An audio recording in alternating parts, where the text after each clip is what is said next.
potentially lead us deeper into this model of trust?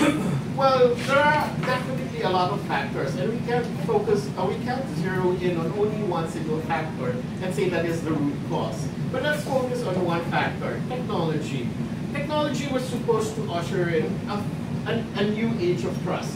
I don't know if you remember the sharing economy or the peer-to-peer economy, and that's supposed to be what Lyft, Uber, Grab, Airbnb, even Wikipedia are supposed to be built on.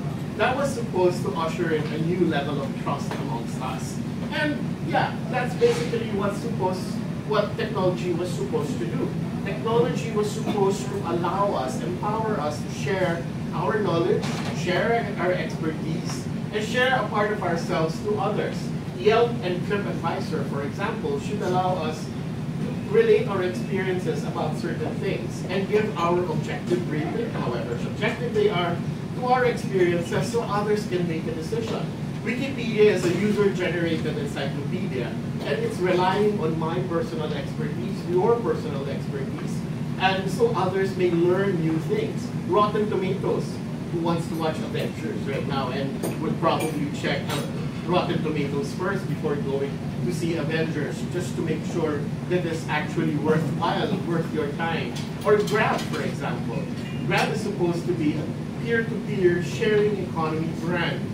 And these technologies, as I've said, are supposed to change the way we interact with one another and the way we trust and the way we transact with one another.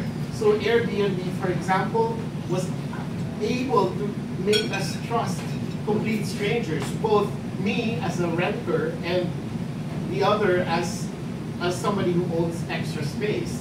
But this technology can actually be gained, and our trust can be misplaced because, for example, Airbnb was embroiled in a lot of issues on racism or sex rate spying. Now, there's also a lot of, I'm pretty sure our politicians are also involved in, also are employing Wikipedia armies right now who are trying to make sure that their Wikipedia entries are not marred by their political opponents. So everything can be gained, basically. The technology that was supposed to engender trust, the technology that was supposed to be founded on trust, that will inherently make trust a foundation in society, can actually be gained and can actually not be trusted. So even people, even on social media, when we go into social media, when we see people or influencers hijacked by advertisers to promote brands, actually it annoys us. 57% of prosumers actually would say that when they see people I follow on Instagram or other social media advertise products, it's actually inauthentic and it's likely to be dishonest. So 57%, that's quite a proportion. In fact, so much so that only 1 in 2 would say that they are confident to buy a brand that is promoted by social media influencers or people they follow on social media who promote the use or promote the purchase of a certain product. So does that mean we're ready to give up peer-to-peer trusting? Are we ready to give up trusting one another? Are we ready to go back to what we can call vertical trust, which is trusting authorities? Not really, because 86% of Filipino prosumers actually are concerned about society's loss of trusted leaders. And this is up from a 72% global average in 2012.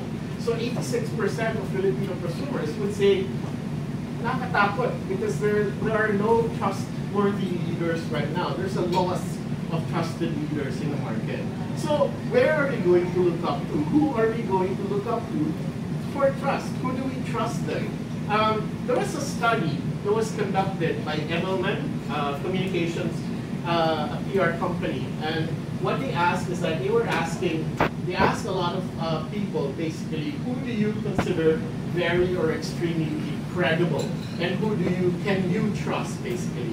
What the study that they have conducted showed was that people are actually leaning towards the experts. In fact, technical experts and academic experts are amongst the highest, most considered to be very or extremely credible in terms of sources as sources of information.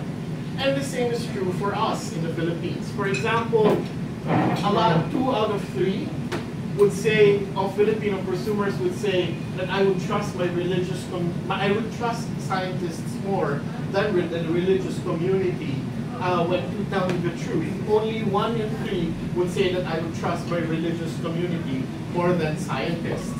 Well, we also look up to lawyers to ensure a sense of justice, to protect my individual liberties. For example, only 33% will look at nonprofit organizations or activists more than they would for the court system and the judges. And when it comes to what is right and what is wrong, basically, we're going to look up to the legal system and the courts rather than trusting fellow citizens.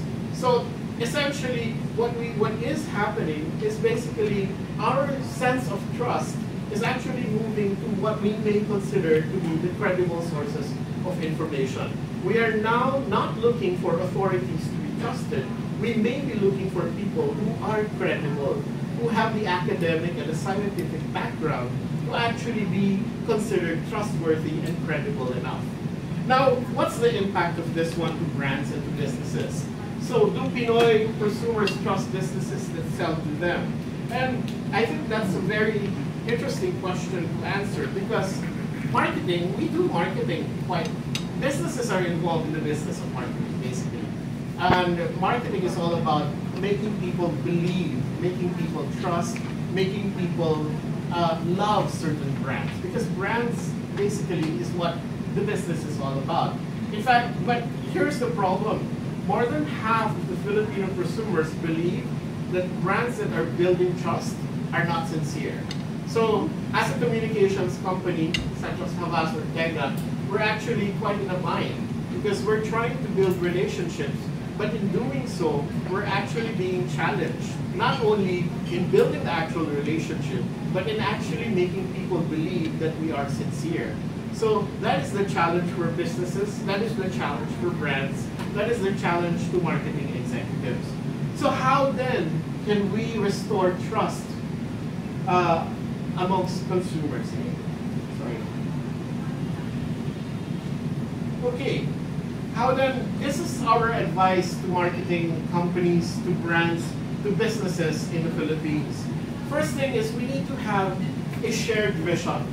I know companies always have a vision and mission and a notion of what could potentially happen in the future. But I think more importantly, businesses should have not just a clear vision of the future, but also a clear shared vision. It has to be a vision that is relevant to target consumers, to Filipinos. Because 59% of consumers would actually say, or prosumers would actually say, that they're more likely to trust a company or a brand that is innovative. They should also open doors and let the public see a more human face. So they're more likely, 57% of Pinoy prosumers would actually say that I would trust a company that opens its doors to let the public see inside the company or the factory. This is akin to having a human face. Parang, let's strip down beyond the press releases that companies come up with, beyond the press cons, beyond all of those things and the posturings in the media, for example. What is the human face of the company? What is the human face of the brand? And for that, maybe we should let employees be the brands and the businesses ambassadors. When we ask prosumers, who do you trust the most in terms of honestly telling you how a company operates or how a company is in reality? 61%, and this is the top answer, 61% of prosumers would say it's employees. So maybe we should make employees a part of our communication plans and let them be treated well. Now, for CEOs, only 14% would actually say that they trust their CEOs to tell me what's happening within a company. Maybe what we can do for CEOs, advise them basically to shift their focus from cash, from operations, to actually caring, to actually making sure that they are resonant, basically, with the needs of their target consumers. Now, it goes without saying that treating employees well is actually a very big thing. for Filipino prosumers. 78% would say they were more likely to trust a company or a brand if it treats its employees well, because employees are essentially the primary medium or source of credibility for businesses. And when mistakes happen, because mistakes can and do happen, 71% of prosumers would probably be okay with it, because they're more likely to trust a company or a brand that admits its mistakes and attempts to correct them. So for brands and for businesses, if something goes wrong, admit it and rectify it, address it, and make sure it never happens again. Because it seems like Filipino prosumers are actually quite forgiving. Now,